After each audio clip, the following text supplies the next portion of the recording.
kasih Anda masih bersama kami. Pemirsa, Indonesia National Air Carriers Association atau INACA akan terus memantau perkembangan harga tiket pesawat di Indonesia.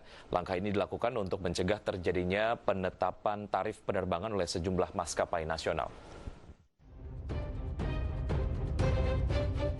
Indonesia National Air Carriers Association atau INACA mengaku akan terus memantau perkembangan harga tiket pesawat di Indonesia.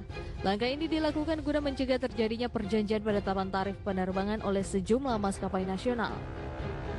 Sebelumnya, Komisi Pengawas Persaingan Usaha atau KPPU mengumumkan bahwa sebanyak 7 maskapai penerbangan nasional telah terbukti melanggar ketentuan Pasal 5 Undang-Undang Nomor 5 Tahun 1999 mengenai perjanjian penetapan harga tiket pesawat pada periode tahun 2018-2019 lalu.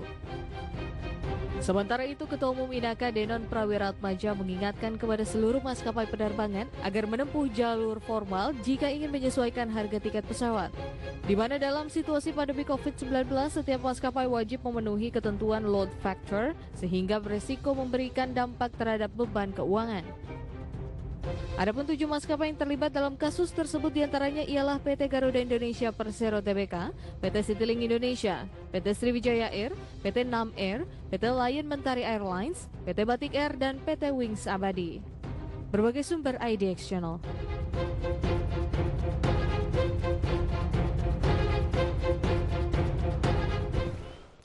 Ya, untuk melanjutkan perbincangan mengenai menjaga kesehatan persaingan usaha industri penerbangan sudah tergabung melalui aplikasi Zoom Bapak Tulus Abadi, Ketua Harian YLKI. Selamat pagi Pak Tulus. Ya, selamat pagi Mas Vicky. Ya, terima kasih sudah bergabung Pak Tulus. Mengenai update ataupun topik yang kita kemudian akan perbincangkan hari ini, bagaimana sebetulnya seluruh stakeholders dapat menjaga iklim persaingan usaha di industri penerbangan. Satu hal yang cukup menjadi perbincangan belakangan, KPPU memutuskan bahwa 7 maskapai yang terlibat kasus pengaturan harga tiket pesawat pada tahun 2018 diputus hanya pelanggar pasal 5 saja. Artinya ketujuh maskapai tidak terbukti terlibat dalam praktek kartel. Yang mereka kemudian terbukti adalah hanya terlibat pengaturan harga tiket saja. Analisa Anda seperti apa? Apakah kemudian keputusan ini mengesankan bahwa posisi konsumen sangat lemah? Konsekuensi yang akan ditanggung oleh 7 maskapai, mereka tidak dikenakan denda, Pak Tulus. Mereka hanya dikenakan wajib lapor saja. Analisa Anda seperti apa? Ya, sebenarnya kan regulasi soal industri penerbangan di Indonesia sudah jelas yang diatur dalam Undang-Undang Penerbangan. Nah, dalam kasus yang ditangani KPPU, saya kira juga KPPU sudah memutuskan.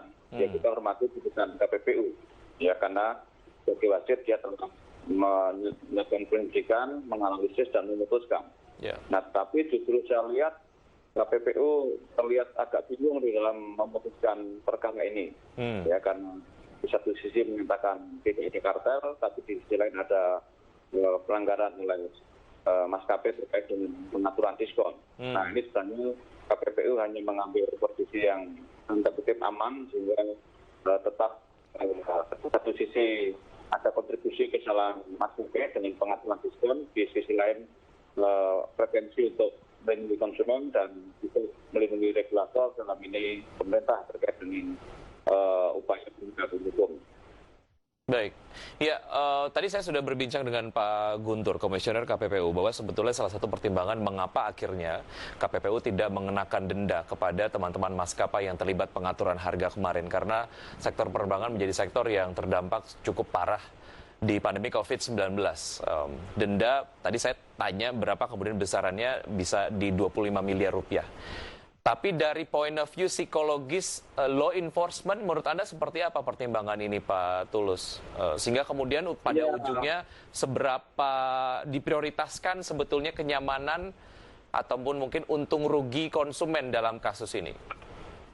Pertama sebenarnya kalau kondisi empirik saat ini kan karena kebetulan ini diputuskan ketika ada wabah, tetapi saya kira juga KPPU jangan terlalu memaksakan putusannya bukan kan soal wabah ini. Mestinya kalau sesuai dengan aturan yang diyakini benar, ya tentunya bisa diputuskan. Tapi yang tadi saya katakan bahwa KPPU tengah memaksakan, karena sebenarnya kalau dugaan saya sebenarnya memang secara ekstrim tidak ada pelanggaran soal kartel itu, sehingga justru KPPU membuat keputusan itu memang berpotensi pelanggaran, sekalipun hanya pelanggaran sistem. Ya, karena ini kalau lihat historisnya di Indonesia kan regulasi masalah industri penerbangan itu kan tarifannya yaitu dengan tarif batas atas dan tarif batas bawah.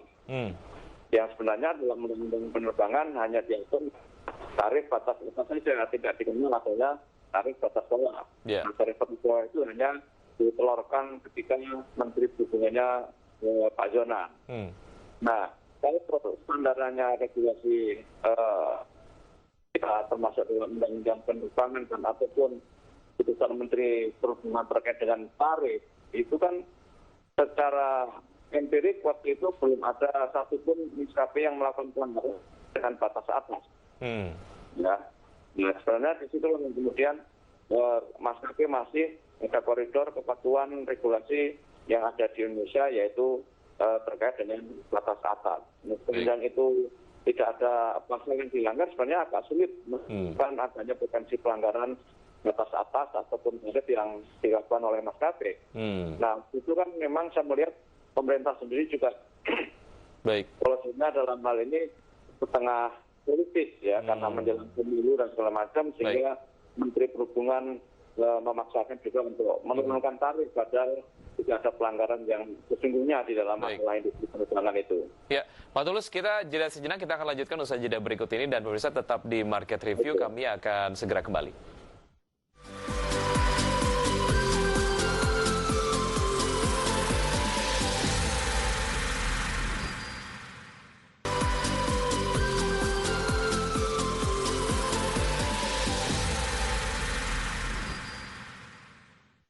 Terima kasih Anda masih bergabung bersama kami. Sebelum saya lanjutkan perbincangan bersama Bapak Tulus Abadi, ada beberapa data yang sudah kami siapkan. Di antaranya adalah mengenai 5 daerah dengan kenaikan tiket pesawat tertinggi sampai dengan Mei 2019. Di antaranya adalah Banjarmasin mengalami kenaikan tiket 23%, harga tiket maksud kami. Kemudian ada Surakarta, Tanjung Pinang, Malang, dan juga Maumere.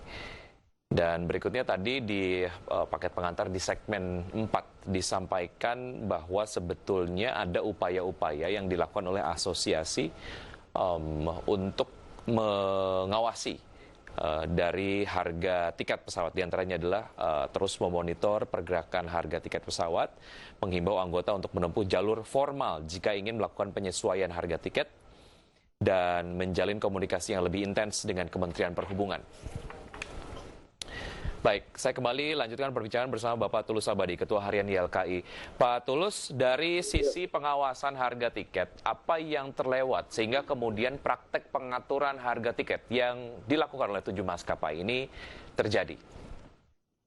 Ya, justru kalau bicara soal pengawasan harga tiket atau struktur tiket pesawat, itu sebenarnya pemerintah telah lalai di dalam melaksanakan undang-undang penerbangan, di mana struktur tarif tiket pesawat, baik itu batas atas, khususnya batas atas, itu harus diupdate setiap 6 bulan sekali. Nah, itu selama 4 tahun, sejak tahun 2016, itu tidak pernah diupdate.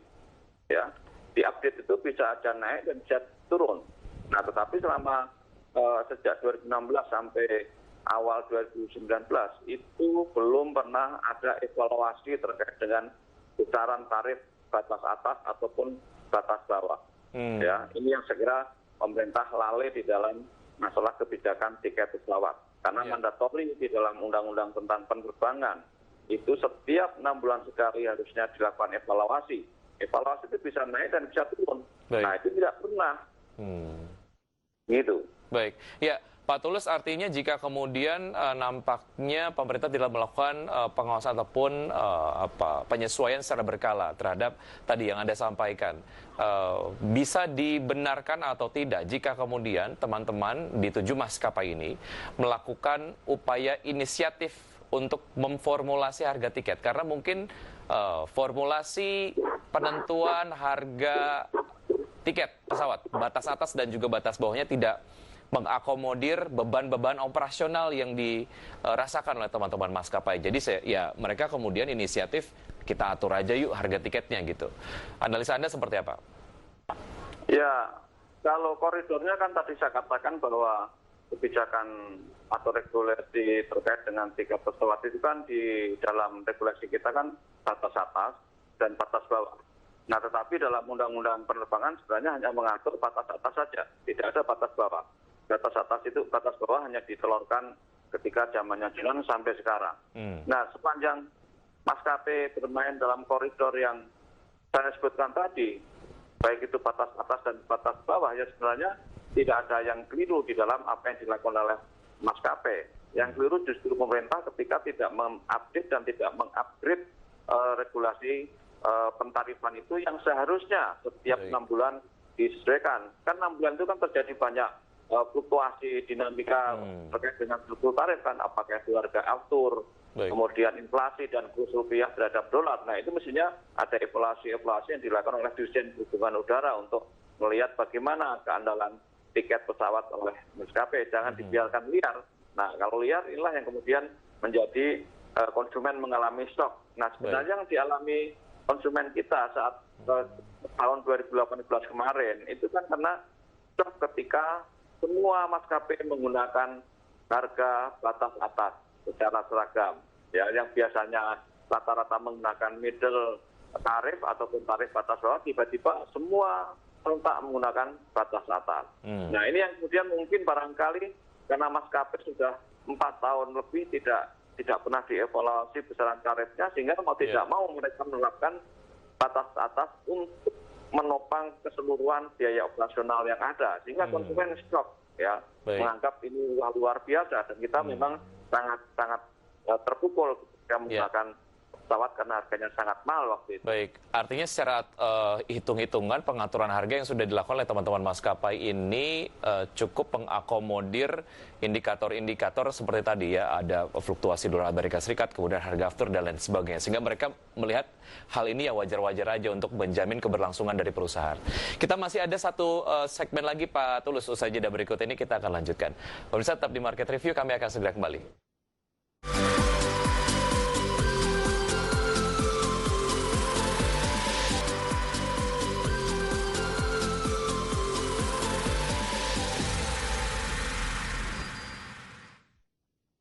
Kita sudah sampai di segmen terakhir. Pak Tulus, apa yang harus dilakukan ataupun point of view dari ILKI mengenai apa yang terjadi mengenai formulasi batas atas harga tiket pesawat yang dilakukan ke depan supaya ya ini formulasi harganya jadi satu formulasi yang win-win lah buat maskapai dan juga konsumen? Ya, pertama kembali kepada regulasi di dalam undang-undang penerbangan kita, karena acuan dan panduannya adalah itu. Kedua, tadi saya katakan pemerintah harus konsisten di dalam mengontrol besaran-besaran atau struktur tarif penerbangan setiap 6 bulan sekali, bagaimana diatur dalam undang-undang penerbangan. Nah, evaluasi itu tadi saya katakan bisa naik dan bisa turun, sehingga itu di satu sisi bisa lebih menyehatkan industri dan finansial maskapai dan juga konsumen. Karena di dalam undang-undang tentang penerbangan, konsumen berhak atas tarif yang wajar, tidak terjadi tarif kemahalan yang diatur dalam undang-undang penerbangan itu. Nah, memang yang disebutkan dalam undang-undang penerbangan adalah tarif kemahalan akibat potensi persaingan tidak sehat. Itu yang disebut dengan tegas di dalam undang-undang penerbangan terkait dengan tarif batas atas. Sehingga memang di dalam undang-undang penerbangan kita, masalah daya beli konsumen penerbangan itu memang tidak disebutkan. Karena mungkin filosofinya penerbangan adalah industri yang sangat padat modal, padat teknologi, sehingga memang kelompok-kelompok yang punya kemampuan bayar ya tertentu yang bisa naik pesawat sehingga tidak diatur soal daya beli. Baik, ya Pak Tulus, mengenai efek jera yang ditimbulkan dari sanksi yang sudah diberikan lah ya, dan juga sudah diputuskan, tidak didenda 7 maskapai ini, tapi mereka harus wajib lapor jika melakukan formulasi harga dan sebagainya. Ini efektif tidak supaya ke-7 maskapai ini tidak melakukan hal serupa di kemudian hari? Ya, keputusan itu kalau KPPU mengatakan wajib lapor, ini juga sebenarnya agak anomali juga, karena sebagai regulator adalah Kementerian Perhubungan, khususnya Dirjen Perhubungan Udara. Sehingga seluruh masalah tarif ya itu adalah controlling dari Kementerian Perhubungan, khususnya Dirjen Perhubungan Udara terkait dengan batas atas dan batas bawah. Saya kira dalam konteks KPPU mungkin sebagai tembusan saja sehingga tidak terjadi potensi pelanggaran yang dilakukan oleh maskapai ataupun juga oleh regulator. Karena juga seharusnya regulator yang memberikan tembusan kepada KPPU ya ketika akan mengevaluasi tarif batas atas ataupun batas bawah. Ya, tadi KPPU sampaikan kasus ini dijalankan secara inisiatif, artinya tidak ada pelaporan dari pihak yang merasa dirugikan. Sebetulnya ada konsekuensi hukum yang lebih berat jika ada yang melaporkan gitu ya, dan ada jalur ataupun mekanisme lain yang bisa ditempuh. Tapi bagaimana sebetulnya semua pihak termasuk juga kita sebagai konsumen ataupun masyarakat betul-betul mengawasi supaya industri penerbangan di Indonesia dapat berjalan dengan fair. Pak Tulus, terima kasih sudah bergabung bersama kami. Waktu kita sudah habis, Pak Tulus. Ya, sukses untuk Anda. Sehat selalu, Pak Tulus. Ya, sampai jumpa. Dan pemirsa, demikian perbincangan kami bersama beberapa narasumber yang sudah bergabung dalam program Market Review. Semoga perbincangan kami dapat memberikan inspirasi untuk Anda. Saya Wiki Adrian, undur diri. Terima kasih. Sampai jumpa.